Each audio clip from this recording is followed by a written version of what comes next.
What's up, everybody? Louis back here again. Just want to do a quick recap. UFC Vegas 75.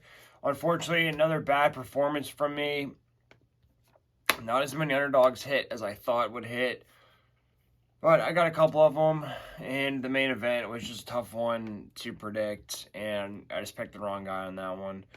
Right off the bat, at 205, Zach Palga and Modestas Bukauskas. I just went with Zach Palga.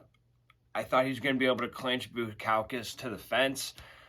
And it's just one of those fights that's low level and kind of boring. You just don't know exactly what's going to happen. Bukauskas got the decision. I thought it was closer than that. Whatever. So then second fight, Dan Argueta and Ronnie Lawrence at bantamweight. I went with Dan Argueta. And it looked like my bet was going to come through. And it looked like he was going to submit Ronnie Lawrence with that guillotine. And then Keith Peterson said he tapped, and Ronnie Lawrence didn't tap. He was doing that thing where you check the arm to see if he can pick it up, and if it flops, he's unconscious. And he thought Ronnie Lawrence tapped, and he didn't. So they called it originally a win for Dan Argueta. They reviewed the footage. Ronnie Lawrence didn't actually tap his hands, so they called it a no contest. So, you don't win that bet. Tough one. I really think I should have won that. No, we don't know for 100% certainty, but come on. Dan Argueta was going to at least win that fight. So that's a tough one. Teresa Bleda got it done in the women's, but, I bet on her, but you got to put money on Fernandez just because it's women's. And then at flyweight, Carlos Hernandez ended up getting it done over Denise Bondar. Hernandez suffered a submission in his last couple fights. Bondar's got a lot of submissions on his records, and the line was relatively close. I think Bondar was like minus, what was he? It wasn't that wide of a line, so I felt comfortable with it. Let's see, Bondar, sorry. Yeah, Bondar was minus 130, so a little high, I guess, but Bondar by sub was plus 400. So I thought that was a decent bet to make, and he didn't get it done. So, it is what it is. Flyweight's a little harder to predict for me. So, I don't feel too bad about that one. And then the co-main event of the prelims at bantamweight 135, Kung Ho Kang and Christian Quinones. I went with Kung Ho Kang. I thought he'd be able to establish his jab and keep the fight at range. And he was a slight underdog for me, so I thought it was a perfect play. He was plus 120 underdog, and he got it done. He didn't do it how I thought he would do it. He got it done way faster. Kang, he eats overhand, but he's able to drop him with some counter right hooks whenever Quinones just kind of rushes him. And then he gets a rear naked choke, no hooks. And then he's able to go to the mount position, gets the body triangle, rear naked choke submission. So I didn't expect a submission out of him. Wish I would have played the sub prop. I don't think anybody played the sub prop on that one. And if you did, congratulations. But he got it done, man. So bounced right back with that one. Can't really complain. And then I picked a bad one. Kind of one in my heart I knew I shouldn't have picked. At flyweight again, Jimmy Flick and Alessandro Acosta. I went with Jimmy Flick. Jimmy Flick was a huge underdog. Plus 250, I believe. Let me see. Yeah, plus 230, excuse me. And, I know he took a long time off, and he didn't look good against Charles Johnson. But Alessandro Acosta, I just didn't think he should be that big of a favorite. His last fight was a fight against Amir Albazi. I get Amir Albazi's really good, and there's a skill gap there. But he got knocked out by Amir Albazi, okay? And Jimmy Flick, he's proven to have some exciting finishes. He's proven to be that guy that can get it done in the first round. Plus 230. I thought maybe he could get it done. And it just did not play out like that at all, man. Jimmy Flick, I'm sad to say, he just doesn't have it, man. His body can't hold up. He's a talented fighter. He's very tough. His body physically just can't take it. And it sucks, and it was sad to watch. It was a sad fight to watch. But he gave it his all. He didn't quit on himself. In the first round, Costa landed a blitz. Then he ripped the body inside the pocket, and then he dropped him with leg kicks. And that was the thing, man. Jimmy Flick, after only taking a couple of leg kicks, was just falling on the ground, dude. It was hard to see. A great performance by Costa. I mean, Costa, that's what you got to do. You got to make a name for yourself. You got to go in there and finish the guy, but it was a tough one. But then Jimmy was in on a single leg off a leg kick, but he wasn't able to finish it. Held on to it a little bit too long. And then he starts landing some hooks in the pocket and some looping and overhands, but he was missing a lot of those shots, and Costa was getting out of the way, and he was loading up, and he was having trouble generating power from those leg kicks. He couldn't push off his legs. And then the second round, Costa just dropped him with the leg kick, gets on top of him, just unleashes some hellacious ground and pound with some elbows, gets a TKO victory. It was a tough one to watch. But honestly, I'm not mad at myself on that one. I mean, deep down, I thought Costa would get the victory just based on what I saw at Jimmy Flick in his last performance. I thought maybe Jimmy Flick would got a bad performance out of his system, come out here guns blazing, get a first-round finish or something like that, but it didn't happen. But, you know, I took the shot, but that's my fault, and I should have picked a better underdog on this card. And then on to the main card. Tough one, dude. Welterweight, 170 pounds. Nicholas Dalby and Muslim Salikov. I was going back and forth on this one, man. And yeah, dude, Nicholas Dalby, he was a good price. That's what I mean. I picked the wrong underdog. Nicholas Dalby was plus 165. And he's a pretty solid fighter, man. He is not going to finish guys. He's not necessarily going to wow you. Doesn't have knockout power. But he can clinch the shit out of guys, and he can make it close. He can get in guys' faces and make it a dirty, scrappy fight. And that's what he did. And then Muslim Salikov, minus 195. Looking back on it, I'm kicking myself. It was kind of an outrageous price tag for what we got. But I thought Muslim Salikov was going to be able to do just enough where he was going to be able to hit him with some big shots and keep him off of him, hit him with some of them wheel kicks, but just didn't quite go like that. It was a close competitive fight, don't get me wrong, but Salikov just could not do quite enough. In the first round, Muslim was landing some counter lead hooks, and Dalby was looking for his jabs as a counter. And then Muslim was grabbing the legs, and he landed straight right, grabbed the leg, landed straight right. And then Dalby rocked him with a nasty head kick, but then Muslim gets a double into the clinch, kind of saves themselves there, recovers, doesn't take too much damage. Then the second round, Muslim hit a spinning back kick to the head, and then he jabs, but then Dalby is able to clinch him up. And that's sort of played into my analysis. Dalby is really good in those clinch situations. But then Muslim was able to grab the knee, pick him up, and slam him down into half guard. Or side control. Couldn't do much with it there, though. Dalby was able to get back up. He gets the body lock toss. He tries to go for the twister, but then Muslim eventually gets to his feet. But then Dalby lands a nice head kick to end the second round. Then in the third round, Dalby clinches him to the fence, but then Muslim was landing some short shots. And he's able to get the body lock trip takedown at the end, but couldn't do a whole lot with it. And each round was relatively close, I think. I'd have to go back and watch it, but, you know, you give Muslim probably the third round, I believe. And then, like, even if Dalby won the majority of the rounds, like, Muslim was making him competitive. Like, Muslim would have his moments, and then Dalby would come back and win it. And I just think Dalby had a little bit more activity. And, you know, I should have anticipated it being a close fight like that. But just seeing Muslim's last performance, knocking out Andre Fiallo, I don't know, I thought maybe he was on a hot streak, but he's 39 years old, and I kind of should have taken that into account. So, yeah, and, you know, that Nicholas Dalby at plus 165 is always going to be a good bet. So, for future reference, I know that. But yeah, Nicholas Dalby gets it done, man, and it was good, and it was a fun fight, and a good win for him. Then, second fight on the night, 155 pounds, men's lightweight, Manuel Torres, Nicholas Mota. I got this one right, man. Didn't have to sweat it out too much. Manuel Torres was minus 180. Nicholas Mota plus 155. Didn't feel too nervous about this one. I knew it'd be a first-round finish, basically. In the first round, Mota lands the 1-2 off of whenever Manuel was loading up. And then he throws the 1-2, and then he's able to land a lead left hook. But then Torres lands one step-in left elbow and gets a knockout out of nowhere. Didn't expect that to happen. I knew there was going to be some back and forth. I didn't get worried. I knew Manuel could take a shot. But yeah, dude, that elbow was an elbow from hell. I don't think anybody expected that. And, wow. Didn't have to... Kind of nervous at the beginning. Didn't have to sweat that bet out for minus 180. Not a bad play. I was happy I picked him. Then at featherweight, 145 pounds, Pat Sabatini and Lucas Almeida. Again, this is one, like, deep down, I kind of knew. I kind of knew how it was going to play out. Like, you think Pat Sabatini's just going to be able to wrestle him, get him to the ground, and submit him. And, yeah, but Pat Sabatini was minus 200.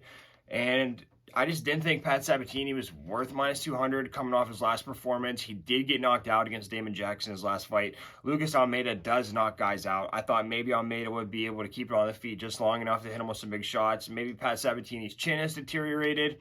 Not the case, man. Pat Sabatini did whatever he wanted to, and basically, in the first round, Pat blitzes to a body lock, trip right into half guard, lands some nasty ground and pound, transition to the mount, more nasty ground and pound, just kind of softening him up, draining his gas tank, and then the second round, Pat gets a snatch single into the body lock lift, right into the arm triangle submission, softens him up with some ground and pound along the way, and that locks that arm triangle in. Once that happened, it was all over, dude. And you could see Almeida's face was just battered and bruised and covered in blood. And Pat Sabatini had something to prove. He came out and he got it done. And, you know, Damon Jackson just fought Dan Ige. So Pat Sabatini might be kind of looking at ranked opposition at featherweight. Not quite ready yet, but he could have a big fight on the horizon. And with a performance like that, man, you kind of just washed the bad taste out of the Damon Jackson knockout out of everybody's mouth, and he got it done. And I was dead wrong on this one, but good for Pat Sabatini.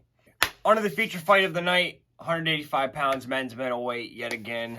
Armen Petrosyan taking on Christian Leroy Duncan. Pretty close line on this one. Armen Petrosyan plus 135, and I thought he'd just be able to keep the fight at range, utilize his jab, plus he's a slight underdog. Sign me up. It's kind of how it happened. Good pick for me. First round, Armen was landing some hooks off the lead uppercut of Christian in the pocket, and then Armen was stalking him, looking for some jabs. Christian landed some nice leg kicks, though. Then in the second round, Armen was able to take his back off the back fist, landed a couple hooks really quick, and then he was landing 1-2, and then a body kick combination was working well for him. And then he rocked him with some overhands and some 1-2s up against the fence, kind of had a little flurry there. And then Armen pancakes him off of a lift attempt. I don't know why Christian went for that, but it wasn't very good. And Armen just kind of rides out the rest of the round. Then in the third round, Armen was landing some leg kicks at range. I'm looking for some straight combinations. Just kind of kept that at range. Was kind of up a little bit. Didn't do anything crazy. And didn't get knocked out. Didn't lose the fight. So yeah, kind of how it played out. Plus 135. Nice little win there. I wish I would have put more money on it. And I wish I wouldn't have had money on Luis Almeida. Just some strategy things on my end that I fumbled. Looking on to Armen Petrosyan's next opponent, possibly, I think you could do, what's his name? Edmund Shabazian, just coming off that tough loss to Flavio Hernandez. And then he got a win against Ultra Lungiambola. But before that, he's been on a losing streak. I think Shabazian kind of needs a normal guy to see where he's at for real, because Lungiambola is on his way out the door. Armen Petrosyan, he does have a tight, close win off of Gregory Rodriguez. Gregory Rodriguez is like a fan favorite in that weight class. Petrosyan's kind of got a little bit of recognition. I think that'd be a good fight. Petrosyan, not really a strong wrestler. And then Petrosyan, you know, Shabazian still got some name value as well. I think if he can get a nice win over him, he can move up the rankings nicely. And, you know, middleweight's kind of a mess right now. But I think that'd be a good fight for him. And then, you know, maybe take on, you know, Brad Tavares is going to fight Chris Weidman. And then Hernandez has a big fight coming up against Chris Curtis. Just got announced. So, yeah, maybe like a Kyle Baralia or something after that. You know, we'll see. But, yeah, good one for him. Nice solid performance.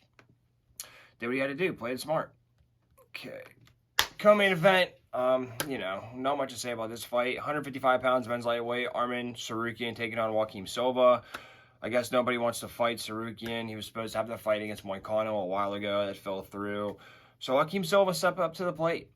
Not a ranked guy whatsoever. And, you know, Silva's only way to win this fight was going to be to land a big shot and knock him out. That kind of almost happened, but Tsarukyan was able to recover, utilize his wrestling, utilize some vicious ground and pound, got the finish. Finally, he needed to get this finish or people were going to be talking a lot of shit on him, questioning his future in the top 5. So, worked out well for both guys. And Joaquim Silva got a lot of respect from this fight, in my opinion.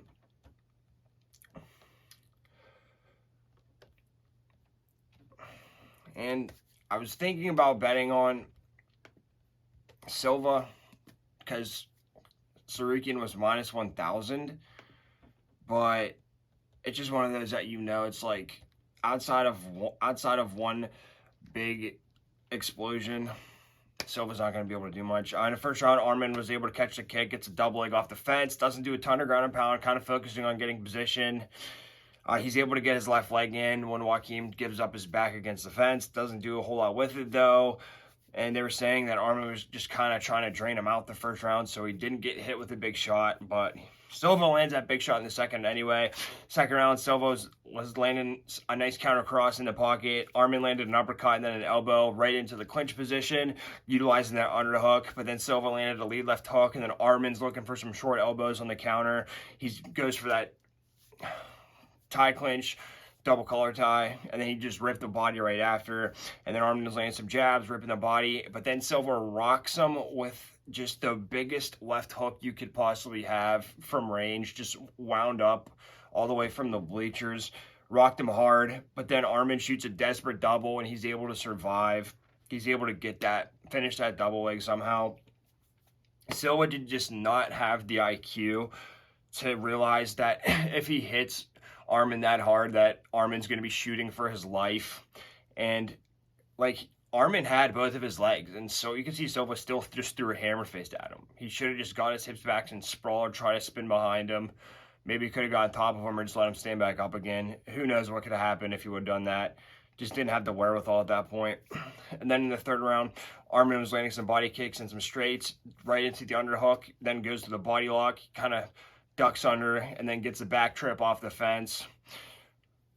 Then Silva was able to work his way back up, so he's decent. Like, did better on the ground than a lot of people thought.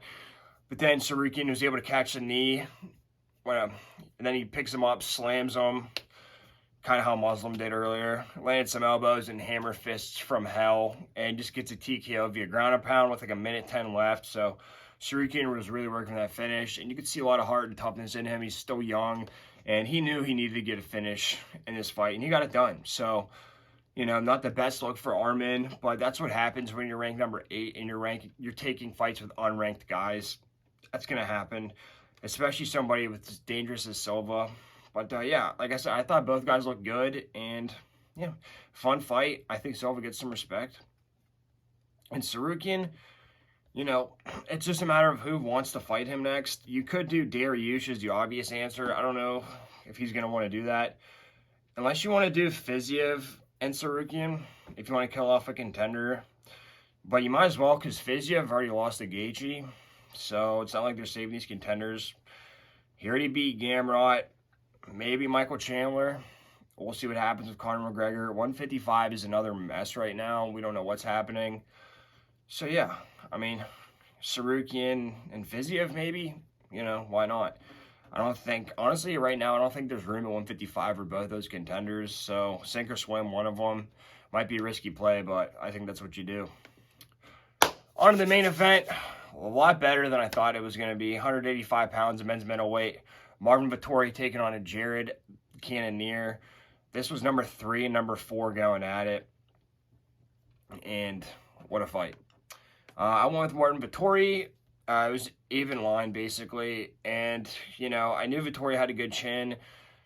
And I thought Vettori would be able to wrestle a little bit more against Cannonier, and he didn't. And Cannonier, he kept that output for the whole fight. Like, threw hard punches, hurt Vettori every round, except for the first round. And I thought Cannonier would slow down at some point or maybe be tentative, but it seems like he learned his lesson from Adesanya. The Strickland fight was kind of like that, although Cannonier did turn it up toward the end of the Strickland fight. But Cannonier kept a strong, hellacious pace throughout this fight, and it was very impressive. And Marvin Vettori is as tough as we thought he was. And this fight was a lot better than I thought it was going to be. It wasn't a 5-round chess match. It wasn't boring at all. It was awesome. Just a shame that it doesn't matter. Neither one of these guys are going to title shot anytime soon. But, hats off to both these guys. In the first round, Marvin rocks him with a check left hook and then a counter left off of Jared's jab. Hurt him pretty bad, but didn't drop him. But then Jared landed overhand right off the hook, and then Marvin landed some counter straights whenever he gets pressed, and then he rocked him again with a double jab and a cross, and you think, okay, man, maybe Marvin's going to get this guy out of here. Nope. In the second round, Jared was pressuring and landed some short straights, and then Marvin was landing some counter jabs and some crosses, but he wasn't landing near as many punches as Jared was. Jared was just swarming him, landing long, extended flurries, combinations on this guy up against the fence. And then Jared landed some right hooks. He's able to cut off the fence, land some hooks, drops him with a leg kick, jumps on him, lands some ground and pound, then gets another hook flurry up against the fence. He did a really good job of cutting him off this whole fight. Then in the third round, Marvin landed some counter straight lefts, and then Jared was pressing with some jabs and some crosses. And he's able to cut off the cage, land some hooks and some uppercuts. But then Marvin gets a quick mat return, but Jared popped right back up. Third round, kind of close. I still think you give it to Jared, though. Then in the fourth round, Jared was pressing with some straight rights. Marvin was countering with some leg kicks. Marvin was countering Jared's leg kicks with some straight lefts, but few and far between. And then Jared hits a blast double kind of out of nowhere. Doesn't do a ton of damage, but just kind of does it to break up the pace, gives something else for Marvin to worry about, maybe opens up some more strikes, and then he's landed a ton of jabs. Marvin just kind of stood there and let him jab him, which was odd. Then in the fifth round, Jared landed some right crosses, and then Marvin was landing some counter straight lefts, but then Jared was able to cut off the cage again, and he gets the double leg off the fence, lands some nice ground and pound to end the fight. Then they had like a little back and forth on the feet again, but yeah, man, I would say that's mostly Jared Cannonier's fight. Marvin Vettori is the toughest person alive, I guess. The only criticism of Jared Cannonier, should have went to the body. Did not go to the body. I don't get that, man. Obviously, you know you're not going to be able to knock out Marvin Vettori to the head, and especially if you watch tape on him. Nobody really goes to the body on him, except for Robert Whittaker.